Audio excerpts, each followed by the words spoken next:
नमस्कार मित्रांनो, लक्ष्मीच्या पावलांनी या मालिकेच्या आजच्या भागात आपण बघणार आहोत की इथे कला घरी आलेली असते आणि तिच्या हाताची खूप आग होत असते. त्यामुळे तिच्या हातावरती पाणी ओतत असते.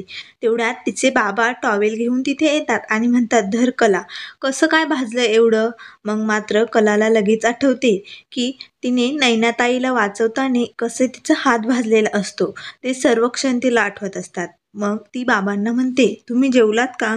त्यावर तिचे बाबा बोलतात, अगं मला दुसरं काय काम आहे, मी रोज घरीच असतो आणि जेवतो, खातो, झोपतो.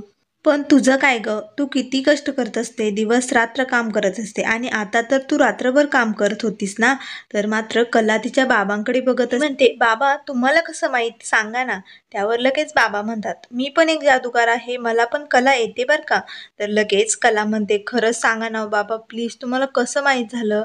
त्यावर लगेच तिचे बाबा म्हणतात, तू हे सगळं त्या दोघींसाठी केले ना, त्यांना पूजेला जाता यावं म्हणून ना, म्हणून एवढी रात्रभर मेहनत केली ना. तर कला म्हणते, हो बाबा, पण तुम्हाला कसं कळलं. त्यावर लगेच तिचे बाबा म्हणतात, मला रॉकेटने सांगितलं. तर कला म्हणते, या रॉकेटचं पण ना नाव रॉकेट नाही, रेडी ठेवायला पाहिजे होतं, म्हणजे कसं जगभर बातमी लगेच पसरते ना याला माहीत झालं. त्यावर तिचे बाबा म्हणतात, अगं जाऊ दे ना, पण मला पण कळतं ना त्याच्यामुळेच. मग लगेच कला म्हणते, आता या रॉकेटला ना मी बघूनच घेते, तो ना प्रत्येक गोष्ट तुम्हाला सांगतो आणि मग तुम्ही माझी काळजी करत बसता. आता बघा त्याला कसा धडा शिकवते मी. तर लगेच बाबा तिला हसतात आणि म्हणतात, चला आता भूक लागली असेल ना, चला पटकन जेवण करून घ्या. त्यानंतर इथे आता नैना अद्वैतच्या रूममध्ये बसलेली असते आणि ती खूपच पाय दुखत असल्याचं नाटक करत असते. तर अद्वैत तिला म्हणतो, काही बरं वाटतं का, थांबा मी शेकून देतो. त्यावर लगेच नैना म्हणते, नाही नको, तुम्ही कशाला. तर अद्वैत म्हणतो, अहो तुम्ही आमच्या गेस्ट आहे आणि या अद्वैतला चांदेकरांचे गेस्ट म्हणजे काळजी घेणं भागच आहे. तर मात्र आता संगीता हे सर्व डोकावून बघत असते. अद्वैत त्याच्या हाताने नैनाचा पाय शिकवत असतो आणि म्हणतो, आता कसं वाटतंय, बरं वाटतंय ना.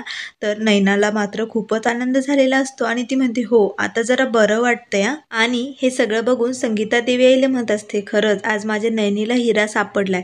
तर लगेच अद्वैत म्हणतो, खरंच खूप पाय दुखतो ना, आता डॉक्टर येतीलच. तेवढ्यात नैना म्हणते, अरे बापरे, म्हणजे याने तर डॉक्टरला बोलावले, आता तर आपलं खोटं पकडलं जाईल. मग लगेच नैना म्हणते, कशाला, तुमची एवढी खाली कार्यक्रमाची तयारी चालू आहे, कशाला माझ्यासाठी एवढा त्रास घेताय तुम्ही. तर लगेच अद्वैत म्हणतो, नाही, खाली सगळं तयारी करण्याची मी सुमिदाला सांगितलेलं आहे, तुम्ही त्यामुळे काही टेन्शन घेऊ नका. आणि काय मस्त डान्स करत होता तुम्ही, मी असा परफॉर्मन्स डान्स कुठेच पाहिलेला नाही आजपर्यंत. आज आमच्या इथे तुम्हाला एवढी दुखापत झाली, सॉरी या, खरंच सॉरी. त्यावर नैना म्हणते, जाऊ द्या ना हो. तर लगेच अद्वैत म्हणतो, काही लोकांना ना दुसऱ्यांचं सुख देखवत नाही, तुम्ही जिंकणार होता हे त्या मुलीला बघवलं नाही, म्हणूनच तिने असं केलं. तर लगेच नैना म्हणते, पण जाऊ द्या ना, आपण त्या मुलीला माफ करूया ना. तर अद्वैत म्हणतो, खरंच किती मोठ्या मनाच्या आहात तुम्ही, फक्त दिसायला सुंदर नाही, मनाने खूप सुंदर आहात बरं का. असे म्हणून लगेच अद्वैत हा नैनाचा हात हातात घेऊन तिला थँक्यू म्हणत असतो. तर लगेच नैना म्हणते, तुम्हाला पण थँक्यू, एवढे श्रीमंत पैशावाले असतानाही, बिझनेसमॅन असतानाही तुम्हीही किती मोठ्या मनाचे आहात ना. तर आता नैनाने आणि अद्वैतने हातात हात घेतलेला पाहून संगीता खूपच खुश होते आणि म्हणते, अरे बापरे, म्हणजे आता माझी नैनी इथे राज करणार आणि मग मी पण या खुर्चीवर बसून इथे हुकूम सोडणार. त्यानंतर लगेच संगीता दरवाजाच्या आड जाऊन परत नैनाला खुणावत असते. तर नैना लगेच संगीताकडे बघून पुन्हा म्हणते, की अद्वैत, मी जरा उठून उभी राहण्याचा प्रयत्न करू का. तर लगेच ती उठून उभी राहते आणि पडण्याचं नाटक करते आणि लगेच अद्वैतला मिठी मारते आणि ती खूपच मस्त अशी हसत असते. तेवढ्यात समोरून रोहिणी आणि राहुल आलेले असतात. तर राहुल लगेच तिथून जातो आणि रोहिणी म्हणते, ओ माय गॉड. तिथे आलेलं पाहून लगेच अद्वैत बाजूला होतो. तर तिथे काजलही आलेली असते. काजलचा मात्र सोहमला धक्का लागतो आणि तो खाली पडतो. तर लगेच काजल म्हणते, कोण धक्का देतंय आणि कोण खाली पडतंय ना ते कळतच नाही. मग काजू लगेच सोहमला उठवण्यासाठी हात देते आणि सॉरी सॉरी म्हणते. तर सोहमही काजूकडे बघत असतो. त्यानंतर आता इथे रोहिणी अद्वैत आणि नैनाकडे रूममध्ये आलेली असते आणि म्हणते, काय गय मुली, तुला तर खूपच लागलेलं होतं ना, परंतु आता तू बरी आहेस ना. तुला जर तसं काही हवं असेल तर इथे अद्वैत चांदेकर आहेच ना. अद्वैत हा आपल्या गेस्टची नेहमी खूपच चांगली काळजी घेतो बरं का. तुला जे काही लागेल तू त्याला सांग. त्यानंतर मग आता इथे काजल सोहमला म्हणत असते, सॉरी सॉरी, माझ्यामुळे पडलात ना, कुठे डॅमेज वगैरे तर नाही झालं ना. चेक करून घे. त्यावर सोहम म्हणतो, इथे कला नावाची एक मुलगी बघितली का? असा पिवळा कुर्ता आणि हिरवी ओढणी घेतलेली होती. तर लगेच काजू म्हणते, हो का? अजून काही बोलायचं बाकी राहिलंय का तिला? त्यावर लगेच सोहम म्हणतो, सॉरी सॉरी या, तिने आमच्यासाठी खूप काही केलं आणि आज माझ्यामुळेच तिला इथे खूप बोलणे बसले ना. तेवढ्यात वेटर येतो आणि सोहम म्हणतो, हे घे ज्यूस घे. तर काजू म्हणते, नाही नको, तुमच्या श्रीमंताचं ज्यूसही नको मला, असे म्हणून तिथून निघून जाते. तर सोहम मनाशीच म्हणतो, काय मुलगी आहे ही. त्यानंतर इथे आता सरोज आणि काकू दोघेही अद्वैतच्या रूममध्ये येत असतात. तेवढ्यात समोर संगीता डोकावून बघत असते. तर लगेच सरोज ही संगीताला धक्का देते आणि एक्सक्यूज मी, बाजूला व्हा असे म्हणते. तर लगेच संगीताचं मात्र लक्षच नसतं. मग ती सरोजकडे बघते आणि तिला तर खूप मोठा धक्काच बसतो. त्यानंतर इथे आता घरी कला ही भांडे घासत असते.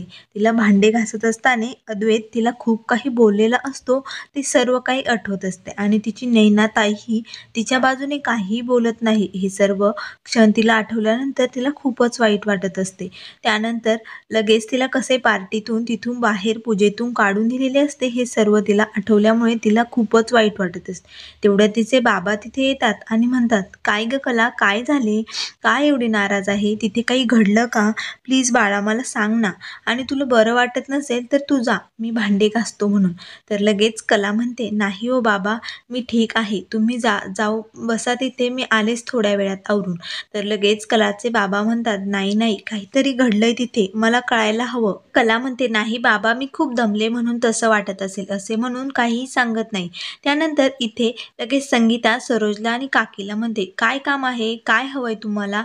तर सरोज म्हणते, ही माझ्या मुलाची रूम आहे, तुम्हाला काय हवंय? तुम्ही त्या रूम बाहेर उभा आहात, मला सांगा तुम्ही काय हवंय. तर लगेच संगीता म्हणते, हो का? ती जी आतमध्ये मुलगी बसली ना, तिची मी आई, ती माझी सावली, मी तिची माऊली. तर लगेच काकू म्हणतात, अहो सरोज ताई, तिला म्हणायचंय की त्यांची मुलगी आहे ती, मगाशी जी डान्स करत होती ना स्टेजवरती, ती पडली ना, अद्वैत त्या मुलीला इथे रूममध्ये घेऊन आलाय. तर सरोज म्हणते, हो का? म्हणजे अद्वैत त्या मुलीला इथे घेऊन आलाय का? लगेच सरोज आतमध्ये जाते आणि म्हणते, काय ग मुली, बरा आहे का नाही तुझा पाय? आणि नाव काय आहे तुझं? तर अद्वैत म्हणतो, नैना खरे. तर मात्र आता संगीता आणि नैना खूपच खुश झालेल्या असतात. तर लगेच नैना जोरात ओरडण्याचं नाटक करते आणि खूपच पाय दुखतोय असं दाखवत असते. तर लगेच अद्वैत म्हणतो, आता आपले डॉक्टर येतीलच एवढ्यातच बरं का. तर लगेच सरोज म्हणते, तुला आबा खाली बोलावतायत, तू जा, आम्ही इथे हिची काळजी घेतो. तर लगेच अद्वैत म्हणतो, ठीक आहे मी जातो, असे म्हणून खाली जायला लागतो. तर पुन्हा लगेच नैना ओरडण्याचं नाटक करते. अरे बापरे, खूपच पाय दुखतोय. तर अद्वैत लगेच पळतच पाठीमागे येतो आणि तिच्या पायाला बघत असतो. तर लगेच सर्वजण त्याच्याकडे बघत असतात. तर अद्वैत म्हणतो, ते आई, माझा फोन विसरलो होतो ना मी इथे, म्हणून आलो होतो. तर रोहिणी म्हणते, अरे अद्वैत, तुला तर खूपच काळजी आहे रे हिची. चा फक्त आवाज ऐकल्यानंतर तू लगेच पाठीमागे आला. त्यावर अद्वैत बोलतो, अगं आत्या, ती आपली गेस्ट आहे, तिची काळजी घेणं आपली जबाबदारी आहे, त्यामुळे मी मागे आलो होतो. तर रोहिणी म्हणते, हो का? मग बाहेर असे आपले भरपूर गेस्ट आहेत, त्यांची पण काळजी घेणं आपली जबाबदारी आहे ना. तर अद्वैत म्हणतो, ठीक आहे मी खाली जातोय. तर रोहिणी म्हणते, कशाला? राहुल आहे ना तिथे आणि तो घेतोय ना काळजी गेस्टची. तर अद्वैत मात्र आता बाहेर चाललेला असतो. तर नैना मनाशीच हसत असते आणि अद्वैतकडे बघत असते आणि म्हणते, अद्वैत चांदेकर, तुला असं सहजासहजी सोडणार नाही, परंतु आता तुझ्या आईच्या म्हणण्यानुसार तू खाली चाललाय, पण आता तुझा नंबर मला कसा मिळेल? मला पुन्हा तुला भेटावंच लागेल.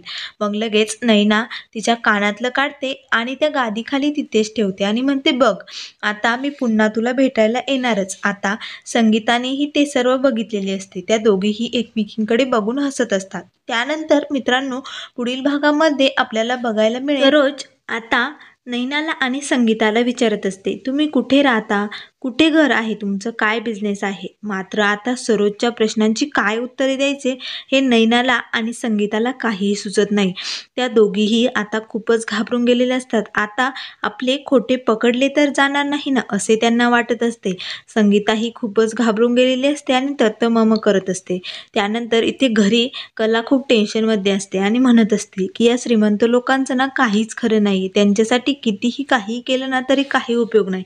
आता तिच्या बाबांनी तिचे हे सर्व बोलणे ऐकलेले असते. त्यानंतर आता इथे आबा अद्वैतला म्हणत असतात, आपल्याला या पूजेला विनर कोण आहे कार्यक्रमाचा, त्या डान्स कॉम्पिटिशनमध्ये नेमकं कोण जिंकलंय ते घोषित करावं लागेल. तर अद्वैत म्हणतो, नैना खरे यात जिंकलेल्या आहे. मग आता नैनाला लगेच स्टेजवरती बोलावून तिला मोत्यांचा हार दिला जातो आणि त्यानंतर मग संगीता आणि नैना दोघेही घरी जातात. मात्र घरी गेल्यानंतर आता नैनाचं कानातलं बघितल्यानंतर काजू लगेच सांगेल कलाला की तुझं कानातलं इने तिथेच ठेवलंय. त्यामुळे काय होणार हे आपल्याला लवकरच बघायला येईल. म्हणून मित्रांनो, अशाच मालिकेच्या अपडेट पाहण्यासाठी चॅनलला लाईक करा, सबस्क्राईब करा.